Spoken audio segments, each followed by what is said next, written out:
জামাত এতদিন আগাছার মতো পরগাছার মতো বিএনপি আওয়ামী লীগের সঙ্গে চলত। আপনারা দেখবেন যার পায়ের তলায় মাটি নাই, যার জনসমর্থন নাই, যার ভিত্তি নাই, তার কিন্তু গলার স্বর বেশি। তারা যে পলিসি গুলা করে দেখবেন দোকানে দোকানে দু একটা করে লোক পাঠায়া ওই আসরে তার আওয়াজ তোলে, এই গ্রাম পুরা জামাতের গ্রাম।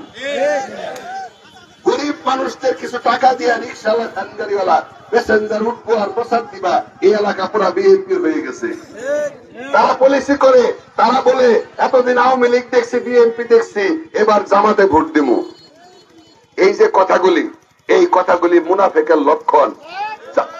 জামাতের লেবাস, জামাতের চেহারা, জামাতের সুফি চেহারা সুন্দর, কিন্তু তারা একটা জঙ্গি সংগঠন, উগ্র ইসলামী দল। এই জামাত গত 14 মাসে বিভিন্ন মাজারে আক্রমণ করছে, বিভিন্ন দরবার শরীফে আক্রমণ করছে।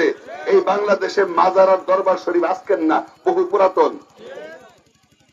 ধর্ম যার যার, যে যে আদর্শে বিশ্বাস করে, যে যে অনুসারী, ইসলাম ধর্মে জোর কইরা, ভয় দেখায়া, শক্তি দিয়া কাউকে ইসলামে নিয়ে আসার সুযোগ নাই। ইসলামে অনুরোধ করতে বলছে, বুঝাইতে বলছে, বিভিন্ন ভাবে অনুরোধ ভালোবাসা দিয়া তাদেরকে কাছে নিতে বলছে।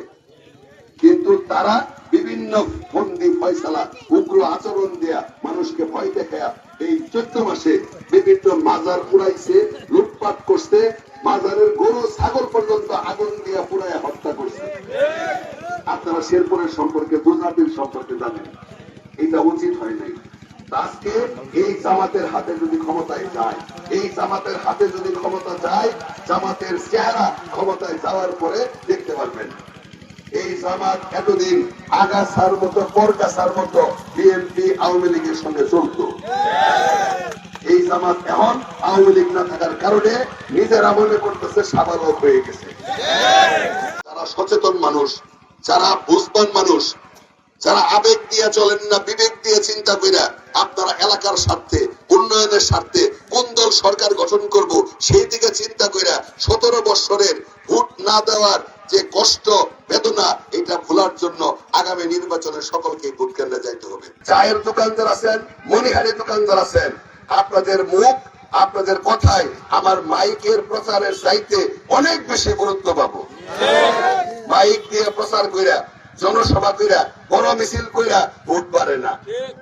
ভোট বাড়তে হলে সাধারণ মানুষের ভালোবাসা লাগবে।